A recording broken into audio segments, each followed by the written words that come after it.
আগামী 13ই এপ্রিল পর্যন্ত রাজ্যের প্রায় সব জেলাতেই হালকা থেকে মাঝারি ধরনের বৃষ্টিপাতের সম্ভাবনা। এছাড়াও বয়ে যাবে প্রতি ঘন্টায় 30 থেকে 40 কিলোমিটার বেগে ঝোড়ো হাওয়া। তার কারণ দক্ষিণ বঙ্গোপসাগরে একটি নিম্নচাপ লক্ষিত হচ্ছে, যা কিনা সমুদ্র পৃষ্ঠ দিয়ে 5.8 কিলোমিটার পর্যন্ত বিস্তৃতি আছে। মঙ্গলবার তা অবস্থান করবে উত্তর পূর্ব দিকে। তবে সোমবার রাজ্যের বেশিরভাগ জেলায় হালকা থেকে মাঝারি ধরনের বৃষ্টিপাত হয়েছে। আর এদিন কলকাতা সহ রাজ্যের প্রায় সব জেলায় বৃষ্টির সম্ভাবনা আছে। বৃষ্টির কথা জানানো হয়েছে ঝাড়গ্রাম ও পুরুলিয়া জেলাতেও।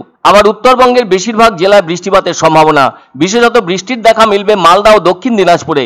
আবার বুধবার দক্ষিণবঙ্গের বেশ কিছু জেলায় বৃষ্টিপাতের সম্ভাবনা আছে। অন্যদিকে উত্তরবঙ্গের দুটি পার্বত্য জেলা দার্জিলিং ও কালিম্পং জেলায় বৃষ্টি হতে পারে। বৃহস্পতিবার উত্তরবঙ্গের প্রায় সবকটি জেলায় বৃষ্টিপাতের সম্ভাবনা আছে। আবার দার্জিলিং, কালিম্পং ও আলিপুরদুয়ার জেলায় হালকা থেকে মাঝারি ধরনের বৃষ্টিপাতের সম্ভাবনা আছে।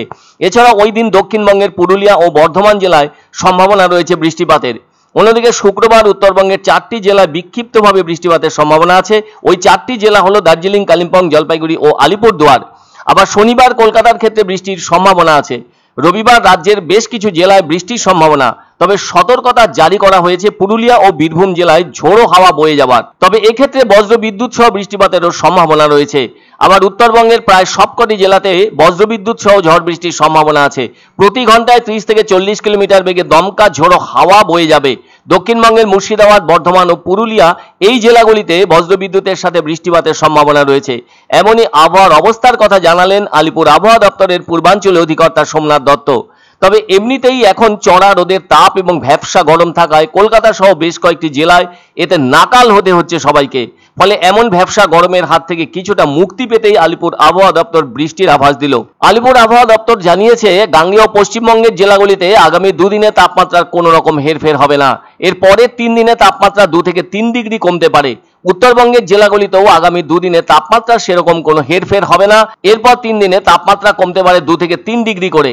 আবার হাওয়া অফিস সূত্রে খবর, মঙ্গলবার কলকাতা শহরে সর্বোচ্চ তাপমাত্রা 35 ডিগ্রি সেলসিয়াস এবং সর্বনিম্ন তাপমাত্রা 27 ডিগ্রি সেলসিয়াস। বাতাসে আপেক্ষিক আর্দ্রতার পরিমাণ সবচেয়ে বেশি 89% এবং সর্বনিম্ন আর্দ্রতার পরিমাণ থাকছে 50%। তবুও যে বৃষ্টি হবে সেটাই অনেক বড় ব্যাপার বলে মনে করছে আবহাওয়া দপ্তর। কারণ ভ্যাপসা গরমের হাত থেকে রক্ষা পেতে স্বাভাবিক নিয়মে ঝোড়ো হাওয়া ও বৃষ্টি হলে মানুষ ও পরিবেশের পক্ষে সেটা অনেক ভালো।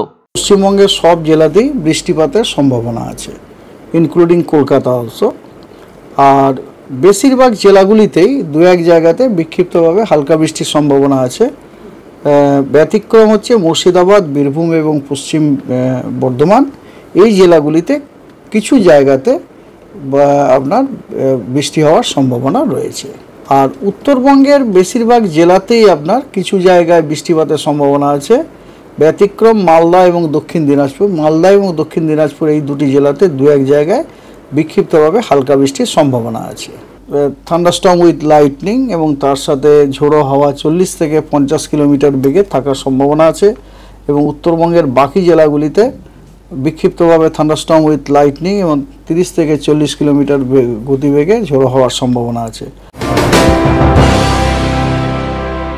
পছন্দসই সেরা খাবার খেতে হলে সোজা চলে আসুন রুচিসম্মত আধুনিক মানের রেস্টুরেন্ট রাজদরবারে। কেননা এখানেই আপনারা পাবেন ভোজনের রাজকীয় অনুভূতি। শুধু পুজোর সময়ই নয়, সারা বছরই রকমারি খাবার সরবরাহ করাই এই রেস্টুরেন্টের আভিজাত্য। আমাদের ঠিকানা রাজদরবার, রাহুতবাড়ি, বাবুপাড়া, জলপাইগুড়ি। এক অন্য অনুভূতির স্পর্শ পাওয়া যায় রয়কো ব্র্যান্ডের গেঞ্জি ও জাঙ্গিয়ায়। তাই ছোট বড় সবার পছন্দ রয়কো গেঞ্জি ও জাঙ্গিয়া। প্রস্তুতকারক জয়মনি হোশিয়ারি, কলকাতা।